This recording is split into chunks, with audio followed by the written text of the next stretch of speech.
मालिक की याद में बैठना या मालिक की याद में आना कोई मामूली काम नहीं है। और बातों पे लोग कितना कितना टाइम बर्बाद कर देते हैं, लेकिन मालिक की याद में बैठना कोई मामूली बात नहीं है। पर जो भी साथ संगत इस मालिक की याद में, परमपिता परमात्मा की याद में सजी हुई है, बहुत ही खुशियों का नज़ारा देखने के काबिल बनती है। जो भी जीव आके राम नाम में बैठते हैं उन्हें एहसास होता है खुद की कमियों का, खुद के गुणों का, अवगुणों का, और फिर गुणों को ग्रहण करके अवगुणों को छोड़ता हुआ जो इंसान आगे बढ़ता है उसे मालिक के नूरी स्वरूप के नज़ारे मिलने शुरू हो जाते हैं। तो आप सबका सत्संग में पधारने का तहे दिल से बहुत बहुत स्वागत करते हैं। जी आयनो क्षामदीद कहते हैं, मोस्ट वेलकम। तो सत्संग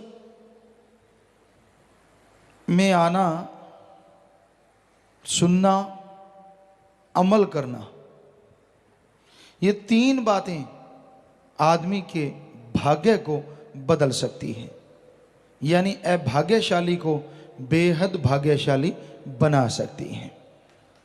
ये तीन बातें, सत्संग में आना, सुनना और अमल करना।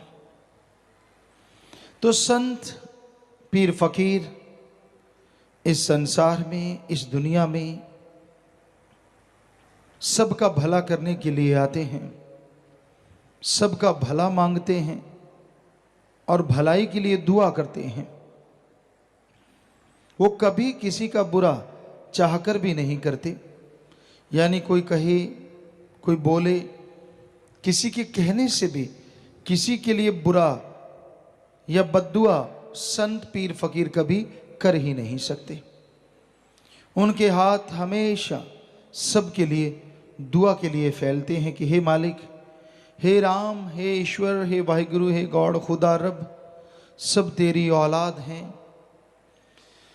सबको सद्बुद्धि बख्श ताकि हर कोई तेरी भक्ति करे और आवागमन से आजाद हो सके। संसार भौतिकतावाद में पगलाया है। काम, वासना, क्रोध, लोभ, मोह, अहंकार, मनमाया, काल ने इन सातों द्वारा जाल बिछाया है और रूपी जीव इनके लालच में बुरी तरह से आया है। दिन रात इन्हीं का गुणगान करता है और इन्हीं में उलझता जा रहा है। और जब बुरी तरह से उलझ जाता है फिर बेहद परेशान होता है, क्योंकि जो गुनाह हुए, जो बुरे कर्म हुए, उनकी सजा भोगनी पड़ती है। और जब गुनाहों की सजा मिलती है, जब गुनाह भोगने पड़ते हैं, तब व्याकुल तड़फता इंसान सोचता है कि उसके साथ ऐसा क्यों हो रहा है। कोई न कोई पाप कर्म, कोई न कोई बुरा कर्म इंसान ने जो किया होता है, उसका फल जब चुकाना पड़ता है तो आत्मा व्याकुल हो जाती है, मन तिलमिला जाता है और बेहद दुखी होता है इंसान। तो इंसान को हमेशा मालिक से मालिक को मांगना चाहिए, तो अपने आप मालिक की दया में रहमत मिलती जाती है। संत, पीर, फकीर मालिक के नुमाइंदे होते हैं। हर जीव को मालिक से जोड़ना, हर जीव को काल के काम होता है। मन जब हावी होता है तो ये हकीकत है, बिगड़ा मन गुरु का न पीर का। जब मन हावी हो जाए, मन मनमते लोगों के टोले में फंस जाए, तो बड़े से बड़े भक्त भी गुमराह हो जाते हैं। इसलिए मन से लड़ना सीखो, भक्ति करो, गुरु पीर फकीर पे दृढ़ विश्वास रखो, दृढ़ यकीन रखो, क्योंकि संत गुरु कभी किसी का बुरा सोचते भी नहीं। उनका हर कर्म हर किसी के भले के लिए होता है। भला करना सिखाते हैं, भले के लिए प्रेरणा देते हैं और भला करते रहते हैं। जो जीव संत पीर फकीरों की बात सुन के अमल करता है, यकीनन बेइंतहा उसका भला होता है। आज संसार में हर इंसान सोचता है मैं सुखी हो जाऊं और ज़्यादा सुखी हो जाऊं। तरह तरह की योजनाएं बनती हैं, बिजनेस है, व्यापार है, काम धंधा करना चाहिए, किसी को भी कोई रोक टोक नहीं। हमारा कहने का मतलब इनसे आत्मिक शांति, आत्मिक आनंद या परमानंद पाया नहीं जा सकता। ठीक है, शरीर के लिए, परिवार के लिए आप कमाएंगे, वो भी मेहनत से, हक हलाल से, तो बेहद खुशियां रहेंगी। और कहीं आप बुरे कर्मों से, पाप गुनाहों से कमाते हैं, तो वो दौलत आपके लिए एक तरह का चक्रव्यूह बन जाएगी, जिसे आप छोड़ तो नहीं पाएंगे, पर दुखी दुखी दुखी होते रहेंगे। जब आदमी गुरु संत पीर फकीर की सुनता नहीं, मन मते और लोग और मन के कहने चलता रहता है, तो दुखी होता है। संतों को कभी किसी से कोई दुश्मनी नहीं होती। क्यों होगी दुश्मनी? किस लिए होगी? वो तो सबका भला करते हैं। उनका आसन ही ऐसा होता है कि चाहे कोई उन्हें गालियां दे, बुरा कहे, गलत बोले, फिर भी उसके लिए दुआ करते हैं। कोई भी बात कहते हैं जीव को समझाने के लिए, मालिक से किए गए कौल इकरार याद करवाने के लिए, और उनका कोई मकसद किसी को डराना, बहकाना या गलत रास्ते पे ले जाना नहीं होता। तो इसलिए भाई, संतों के वचन सुन के उन पे अमल जरूर करना चाहिए। आप संतों के वचन सुनो। और संत क्या कहते हैं? नशा ना करो। कोई भी नशा आपको बर्बाद कर देगा। कोई भी देवी देवता किसी भी नशे का भोग नहीं लगाता।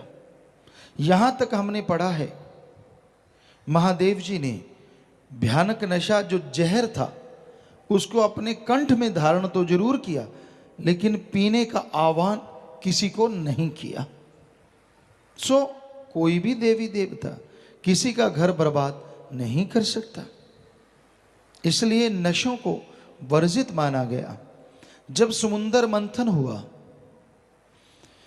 वेदों शास्त्रों में आता है, विष्णु पुराण में आता है कि जब, और भी कई जगह लिखा मिला, समुद्र मंथन हुआ, एक तरफ राक्षस थे, राक्षस प्रवृत्ति राक्षस, दूसरी तरफ देवता, किन्नर, गंधर्व आदमी।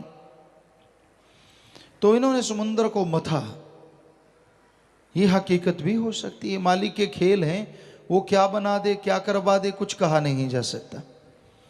तो उसमें बहुत सारी वस्तुएं निकली, बहुत सारा सामान निकला जो पूरी सृष्टि की बनावट के लिए का बाद में काम आया। तो उसमें जब नशा निकला होगा, तो वो भी किसी को दर्द है, दवा के रूप में कुछ अलग तरह की दवाई बनाई जा सके, शायद इसलिए पैदा हुआ। लेकिन उसको पिया नहीं, ना देवताओं ने, न गंधर्व, न किन्नर, न किसी ने नहीं, उसे पिया राक्षसों ने। तो इसलिए हिंदू धर्म में आया, नशे जितने भी हैं ये राक्षसी पीना है।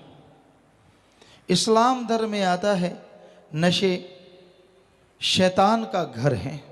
सिख धर्म में आता है, नशे गंदगी हैं, गंदगी। सुबह का शाम, शाम का सुबह उतर जाता है। पोस्त भंग अफीम मद, नशा उतर जाए पर बात, नाम खुमारी नानका, चढ़ी रहे दिन रात। कि जितने भी नशे हैं, शाम के सुबह और सुबह के शाम उतर जाते हैं। नशा करना चाहते हो, ओम हरि अल्लाह वाहिगुरु राम। आप मांस अंडा ना खाएं, आप शाकाहारी हैं, शाकाहारी भोजन लें, क्योंकि शाकाहार इंसान की बनावट भी है।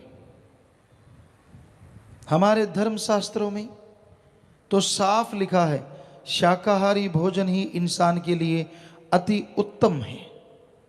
यहाँ तक विज्ञान की बात करें तो अपने बहुत सारी बातें शाकाहारी जीवों से मिलती हैं।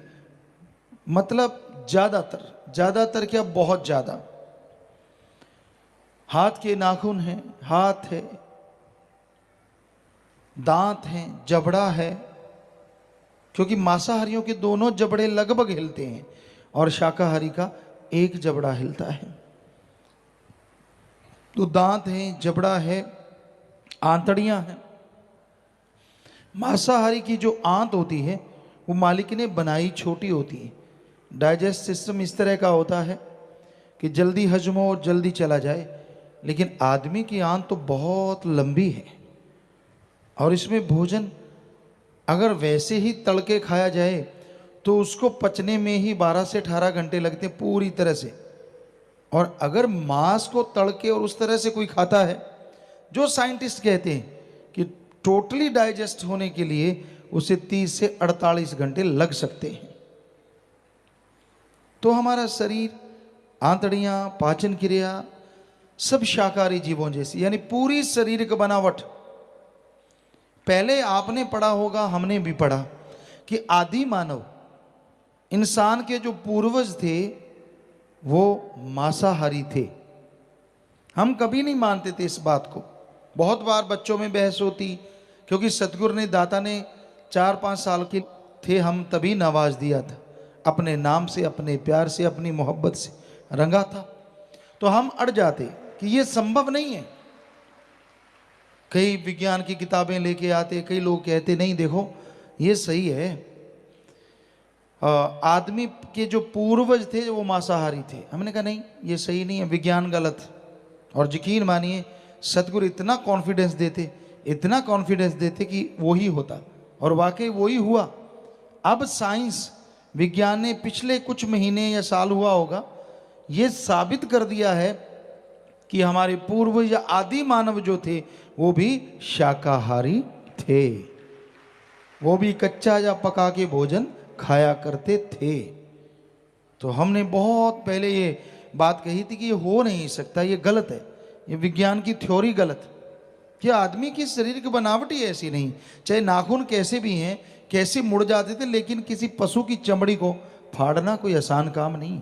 या हाथों से शिकार करना होता तो आदमी पत्थर के हथियार, लकड़ी के हथियार क्यों बनाता? असल में वो पशुओं को मारने के लिए नहीं, आत्मरक्षा के लिए वो हथियार बने थे, जिसे विज्ञान ने कहा शिकार के लिए बने। जी नहीं, हम इसे भी गलत साबित करते हैं। वो शिकार के लिए हथियार नहीं बने थे, जो पत्थर के बने या लकड़ी के पहले बने, बाद में लोहे के बने, वो आत्मरक्षा के लिए। क्योंकि मांसाहारी शेर, चीता वो आदमी को भी खाना चाहते थे, उनका तो भोजन है। तो आदमी लड़े, कोशिश की अपने नाखूनों से, अपनी पावर से, तो उनको जीत नहीं पाए। फिर उन्होंने अपने दिमाग का इस्तेमाल किया और उस दिमाग से उन्होंने ऐसे ऐसे हथियार बनाए जो उन पशुओं को पछाड़ने लगे। और आदमी गुस्सा इतना आया कि वो पछाड़ता ही नहीं था, उनको खाने भी लगा। पर जैसे जैसे गुरु आते गए, गुरुओं के संपर्क में वो आते गए, क्योंकि मालिक के प्यारे तो आते ही रहे, तो उन्होंने उनको समझाया कि ये गलत है, ये तो पशुओं का खाना है, हम अलग हैं, पशु अलग है। तो कुछ लोग, क्योंकि शुरू में तो अन्न ही खाते थे, पका के खाते थे, कच्चा खाते थे, ज्यादातर कच्चा खाते थे। तो फिर जब उनको गुस्सा आता कि पशुओं ने हमारे ऐसे मार दिया, ऐसे, तो पशुओं को वो खाने लगे थे। और फिर गुरुओं ने, संतों ने आके समझाया, गुरु आते रहे, संत आते रहे, तो फिर लोगों ने धीरे धीरे चीज छोड़ दी। और आज तो करोड़ों में है जो शाकाहारी हैं, जो वाकई मालिक की उस कुदरत की बनावट को बिल्कुल सार्थक कर रहे हैं और मान रहे हैं। तो मांस अंडा नहीं खाना चाहिए। मांस में कोई ज्यादा ताकत नहीं होती। अंडे में 13 से 15% प्रोटीन है, और चिकन में हमारे ख्याल से 20 से 23.5% प्रोटीन होगा। जबकि दालें हैं, मूंगफली है, इनको अगर माने तो इनका 25 से 30% प्रोटीन इनमें पाई जाती है, जो शरीर को मसल बनाती है, पावरफुल बनाती है। तो शाकाहारी चीज़ों में ताकत ज़्यादा है। और सोयाबीन को तो कहना ही क्या है। सोयाबीन में 43 से 45% प्रोटीन पाई जाती है, अंडे से सीधी 3 गुना, चिकन वगैरह से सीधी डबल। और भी नए नए तरीकों से सोयाबीन का दूध है, पनीर है, यहाँ भी रिसर्च की जा रही है। आश्रम में भी ये बनने लगा है थोड़े स्केल पे, जब बड़ा बनेगा तो ये सेवादार बताएंगे। तो उसे वाकई अपने आप में वो एक अलग चीज़ है, बहुत ही फायदेमंद है। बड़े बड़े डॉक्टर इस बात को स्वीकार करने लगे हैं। तो आदमी बना ही शाकाहारी है, शाकाहार के लिए। और धर्म भी कहते हैं, मांस मछुरिया खात है, सुरापान के हेत ते नर जड़ से जाएंगे जो मूली का खेत। जमींदार भाई जानते हैं, गाजर मूली बो दो खेतों में, और जब उस फसल को लेते हैं तो खेत में बकाया क्या रहता है? कुछ बाकी चीज रह जाती है? जी नहीं, क्योंकि वो गाजर मूली को खींचते हैं तो वो खेत में कुछ भी नहीं रहता। उसी तरह जो मांसाहार का आहार करते हैं वो मालिक की निगाह से दूर हो जाते हैं और जन्मों जन्मों के चक्कर में, फेर में अटक जाते हैं, निशान उनका खत्म हो जाता है। इसलिए मांसाहार नहीं करना चाहिए। आज दुनिया के बहुत से लोग, बहुत जगहों पे ऐसा होने लगा है, आदमी का मांस खाने लगा है। बच्चों को, छोटे से बच्चे होते हैं, माँ के गर्भ से निकाला जाता है, उनका कहीं सूप बनाते हैं, कहीं अचार बनाते हैं, कहीं डिब्बाबंद मांस बनाया जाता है। उसमें आदमी के बच्चे को साफ करता है काट के, फिर उसको तलता है, भूनता है। डिब्बा बंद मांस औरतें भी खरीदती हैं, आप देख सकते हैं। इनका अचार तक डाला जाता है छोटे से बच्चे का। बच्चों को साबुत ही उबालते हैं, जैसे टमाटर का बाकी और वेजिटेबल सूप बनता है, इसी तरह उनको उबाला जाता है और उनका सूप, खोपड़ी का, शरीर का निचोड़ के सारा सूप बना देते हैं, स्किन वगैरह उतार के, जो भी फालतू की चीज़ें, हड्डियाँ निकाल के। आप देख सकते हैं एक प्याली में नन्ही सी खोपड़ी भी है इस फोटो में। क्या हाल है! क्या राक्षस तौबा नहीं करते होंगे, ये तो हमारे भी बाप है, ऐसा तो हमने कभी सोचा भी नहीं। कहते हैं इसमें ताकत बड़ी होती है, जो कि बकवास है, सब झूठ है, ये सही नहीं है। आप देख सकते हैं किस तरह से इंसानियत का नाश हो रहा है। अपने देश में देखते हैं, जब 2 लड़कियां हैं या एक लड़की तीसरी आने वाली हो तो उसका अबॉर्शन, सफाई करवा देते हैं। और वो सफाई उस बच्ची को या तो गर्भ में ही इंजेक्शन लगाते हैं या फिर उसके टुकड़े टुकड़े कर दिए जाते हैं। यहाँ ऐसे सत्संगी बैठे हैं जिन्होंने अपनी बेटी को बेटे से बढ़ के प्यार दिया और बेइंतहा खुशियाँ वो ले रहे हैं। हमें बड़ा गर्व है ऐसे लोगों पे, ऐसे माँ बाप पे, कि जिन्होंने अपने सतगुरु की बात को निभाया। कोई और बच्चा नहीं लिया कि ठीक है बेटी हो गई, ठीक है, ये बेटी को ही सब कुछ माना। तो भाई आइंदा आप कोई भी ना तो भ्रूण हत्या करेंगे ना करने देंगे, ये आपसे प्रार्थना है। तो आप हाथ खड़ा करके कसम खाएं कि हम किसी भी किस्म की कोई भ्रूण हत्या नहीं करेंगे ना करने देंगे। तो मालिक आपको बेइंतहा खुशियां बख्शे, घर में खुशियां आए और मालिक से ओढ़ निभे। सबको बहुत बहुत आशीर्वाद। हाथ नीचे कर